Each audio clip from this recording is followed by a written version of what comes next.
Hey everybody, this is the Let's Talk podcast, hosted by Ira Warren, a facilitator and coach with Vistage Worldwide. In each episode, Ira shares with you over 40 years of successful business leadership and his driving passion to enhance the lives of CEOs throughout Long Island using the Vistage Peer Advisory model. Here's this week's show. This week on the Let's Talk podcast, I'm excited to host a business leader who exemplifies a masterclass in entrepreneurship, technology, building a wonderful brand and company, and learning to pivot during a global pandemic when he lost 90% of his business almost overnight. Kenny Schwamb, he's the founder, owner, and CEO of Order a Plumber based in Islip Terrace, Long Island. Welcome to Let's Talk, Kenny. Ken, could you give the listeners a little context here? You started your business in 2007. Tell us how you got into plumbing in the first place. Sure, absolutely. Thank you for the introduction, Ira, and it's a pleasure to be here. Thank you for having me.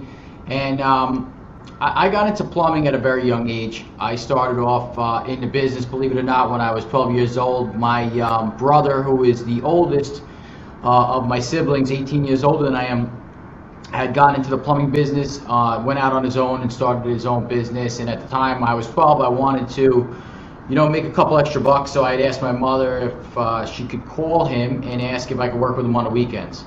So she did, and he took me up on that offer. And from that point on, every weekend, every holiday, every summer, I worked with him in the field as his helper, all the way up as I got older through high school, eventually through college.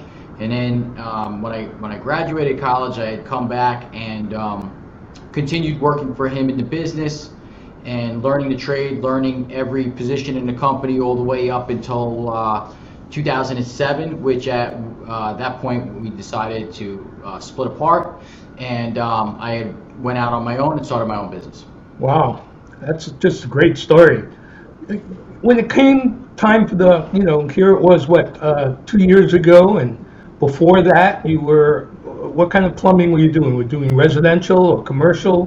Where did you have your focus? Yeah, absolutely. So, like I said, working for my brother, he was primarily new construction, residential, commercial, but mostly residential new construction. And, that kind of was booming and building and going great right up till about 2007, which, as I mentioned, that's the time when I had left him and we had split apart, and I had went out on my own, and I was going to go right into the same, the same avenue of business, which was residential new construction, and the housing market crashed. So at that time, I started doing some service and repair work. I started doing some more commercial and industrial projects, and I started branching out off the island into New York City to try and find work. Work was kind of scarce at the time. So I primarily stayed with new construction, but went into some industrial, some commercial, and as everything started to come back from the housing market crash of 2007 through 2010, 11, 12, I kind of fell right back into that residential new construction, single family, high-end residential, 8,000 square foot and up was kind of our bread and butter at that time. So then the pandemic struck and all of that came to a halt. How'd you respond to COVID? What was that like for you? That was, it was rough, at first, like everybody else. It kind of came in slowly, and you heard that you were listening on the news, and you heard what was happening in other countries, and you didn't really think that it was going to affect us that much. That was about February when it started coming in, and they started, telling people to stay home. They started closing some what they considered non-essential businesses at the time. We were still considered essential. Even with our construction projects, they still considered that essential.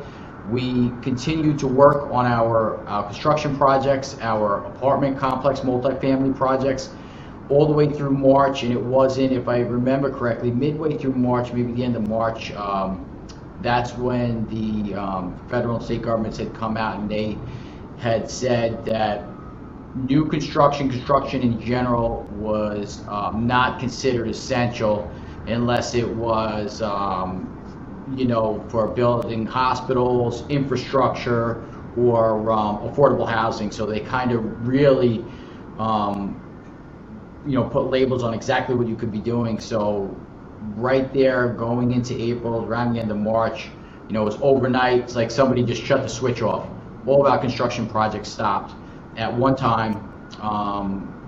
That time we had about 55 employees working in the field, 55 plumbers working in the field. Most of them, 90% of them, being on construction projects. And basically overnight, like I said, the switch was just turned off. Construction projects were closed. One day we were on them, next day we weren't. And that was it. And that kind of began the scramble and what led into the process of what are we going to do now? Because as soon as they close that project, all those projects, initially we, as a business owner, you don't want to lay anybody off. It's not your first, you're just going to, put down your, put down the weapons and just, stop the fight. You're going to keep going. You want to try to keep everybody busy and everybody working and figure out a way to repurpose, but everything was happening so quick that, one day we were working, one day 90% of my company was no longer there. So there you are, and all of a sudden everything gets shut down. How did you restructure? What did you do? Well, it took a while. Like, it seemed like the world had shut down and everybody just stayed home. For one, every morning I just kept getting up and coming into the office like as if I was going to work on a regular day. I just really didn't let it affect me in that aspect. I just wouldn't stay home. My wife was like, "What are you going to do at the office? Everything's closed down." I just got to go there and I got to figure this out. So I would come in, I'd look out my window. My building is located on a major highway. There'd literally be no cars going by. And for the first, what felt like 2 to 3 weeks, just trying to figure out what we could do. The first couple of weeks, trying to figure out, can we do anything with all these employees, all these team members that we no longer have work. The first couple of days, everybody was like, okay, whatever, everybody's going to play their role. People didn't really mind going home for the first couple of days. Nobody knew what was going to happen, how quickly we were going to come back. But as it went on, like 1 week led to 2 weeks, and 2 weeks led to a month, we quickly realized that we were going to have to do something. So we started to turn our focus onto what we were still allowed to do, which was service and repair work, which was considered essential at the time and remained essential and still is essential. And we did have a small service and repair division that we were working on building over the previous couple of years as we were doing our construction. And at that point, we just said, listen, we got to turn all of our focus towards the service and repair. People were still calling for repair work, and we still had a couple service plumbers that were willing to come in and do the work, and that's what we did. We just took some. Yeah, go ahead, Ira. No, I'm sorry. I was going to ask, did you have to lay off anyone, or? Yeah, so unfortunately, there wasn't a lot we could do. It kind of came down to a decision as at the same time that they were shutting down the projects, the state and federal governments were coming out on a daily basis, constantly changing what was going to happen, how businesses were going to be held responsible, and what the businesses were going to be responsible for paying per employee. So if we have 55 plumbers in the field, at one point the federal government was putting the responsibility on the business to pay each one of those individuals. I believe at the time it was 80 hours that we had to come out of pocket and pay that. They didn't have to use their sick time. So if you times that by 50, that would have been a huge expense. So we were kind of juggling, what are we going to do? Is this going to come out? There was no talk of the government subsidizing businesses at that point and helping businesses pay for that. So we ended up having to move forward with the layoffs at that time, and try to keep our service guys, and we kept our some really critical key employees that had been with us for a long time, and we kept them in-house, and we kept we tried to hang on to as many as we could, and that's when we regrouped, and we said, all right, we got to get out there, and we got to start drumming up service and repair work, and that's what we did with a lot of the guys that we kept. I made a phone call, we got lawn signs made up, and I would have guys just drive around all over the island to different towns and villages, and just put lawn signs in the ground everywhere and put them on telephone poles, and really, like, it got to the point where we had littered the island with thousands upon thousands of lawn signs, and I had gotten phone calls from little incorporated villages here and there, telling me I can't put the lawn signs, you can't put the lawn signs on in the village, you can't put them on telephone poles, you can't do this, and I'm just like, guys, listen, we didn't know, we're trying to drum up business, I'm trying to keep everybody busy, and we dealt with it, and then we also took to social media. We started creating more and more posts. We started, letting everybody know, hey guys, we're here for you. We're still doing service. Our guys have gloves. We have masks. We have all the necessary PPP. We made a mad scramble to, order all of that stuff and order it in bulk so we would have it, for that time period. And even when we opened back up, we were making plans to get to stockpile as much PPP as possible, which we did. And that's it. And from that point on, we really started kind of restructuring, and we were operating as a full service business. There was no construction going on. We had stopped doing that. We had stopped focusing on that, and just said, put it on the back burner.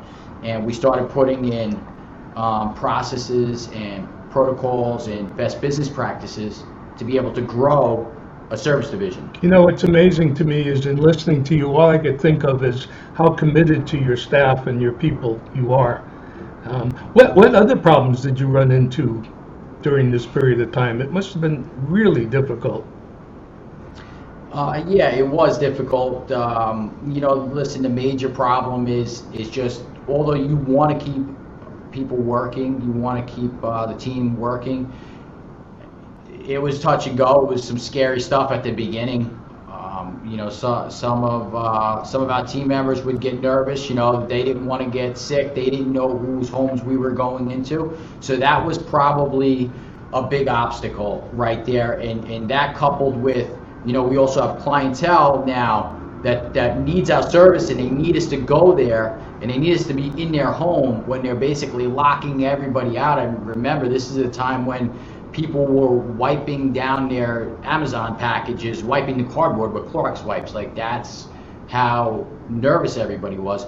And we're actually sending, a technician into their home. So it was like a double-edged sword. It was like trying to protect our techs and trying to protect the clients, and make both feel comfortable and feel safe at the same time, and be there for both of them. So having those processes and putting those in place, because it was a time that we were creating the process and the protocol for safety for the technicians and for the clients, when there was we've never seen anything like this. There was no protocol, there was no handbook for it, there was no best practice for it. We kind of were making it up as we were going along and trying to figure it out as we go along. I remember on one of the first weeks I was out, we were buying the masks, and we couldn't get some, and we went as far as to go to Home Depot, and we were buying respirators that, like, you would see spacklers wear, like giant respirators that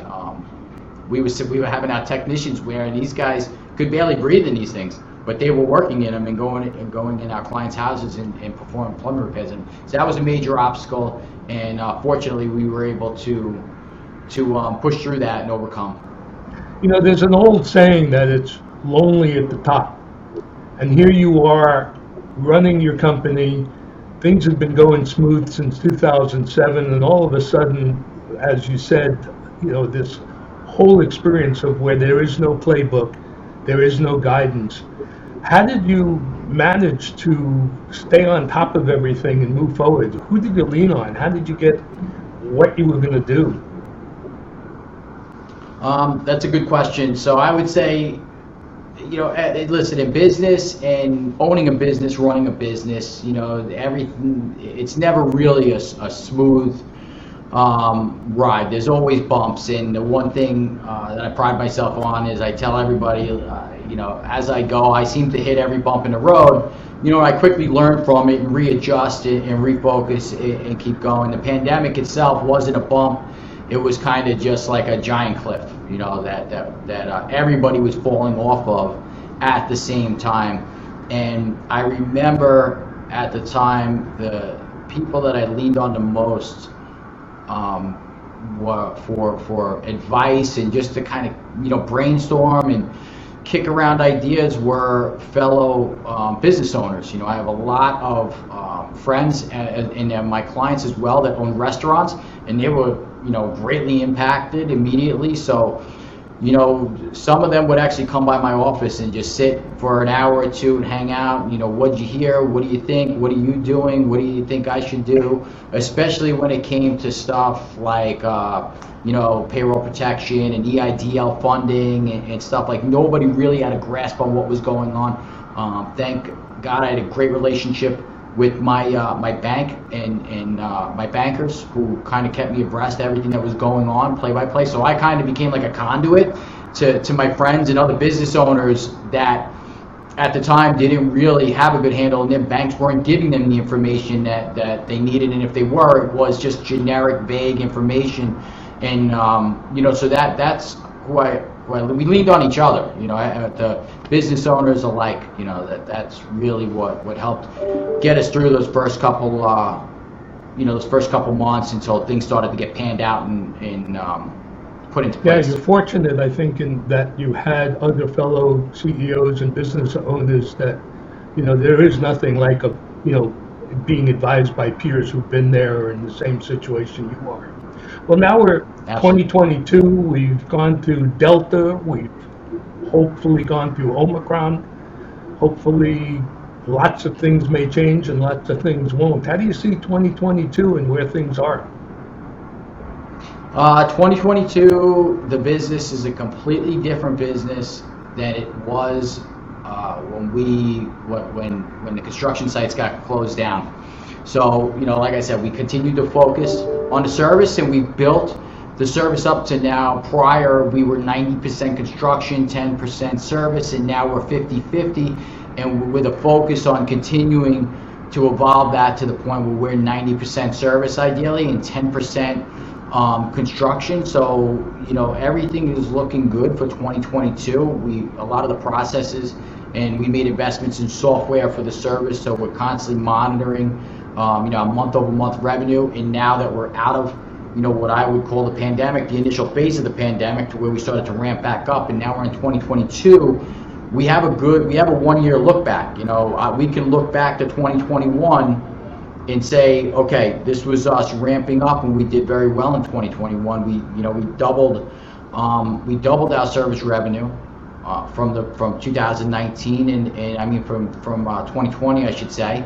And we're looking this year for 2022, like we had discussed, is we're looking to do a 20% increase this year, and to be able to monitor that, through our software that we invested in, we can monitor on a daily, monthly, and quarterly basis, ultimately leading up to the annual results.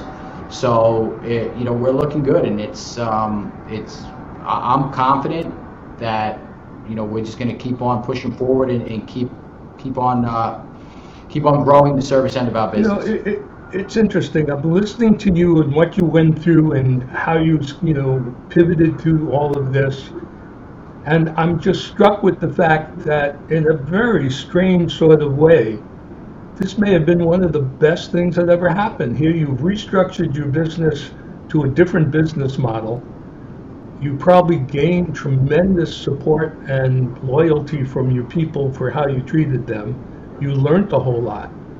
And I'm just wondering, as we're coming to a close on our cast, I wanted to ask you, what's probably the biggest lessons you learned during this difficult period? And what advice you might have for other CEOs who lead companies through difficult times?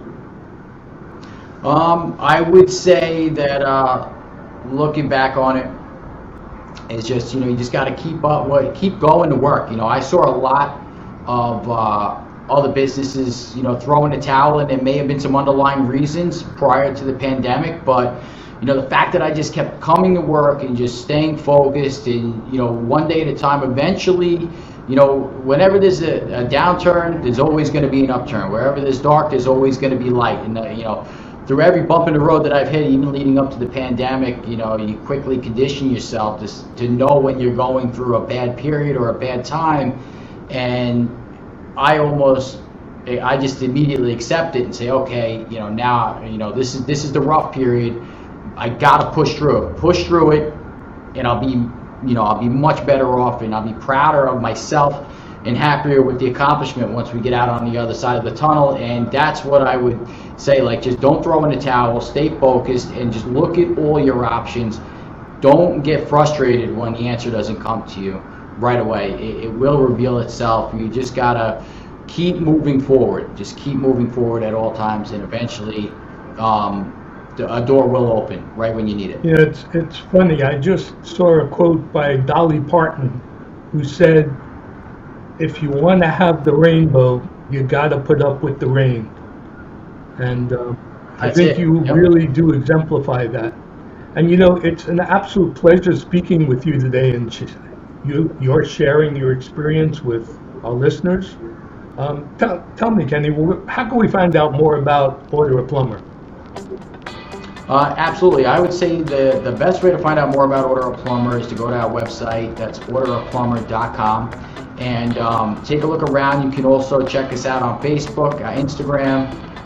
We've recently started to roll out some tips and tricks and educational videos on YouTube and on LinkedIn, and all of those you could get to right through our website. If you scroll to the bottom, we have the links to all those social media sites where you could get to see and hear and follow what we're doing here at Order a Plumber. Well, thank you so much for joining us today. It's really been a pleasure, and I wish you continued success with Order a Plumber.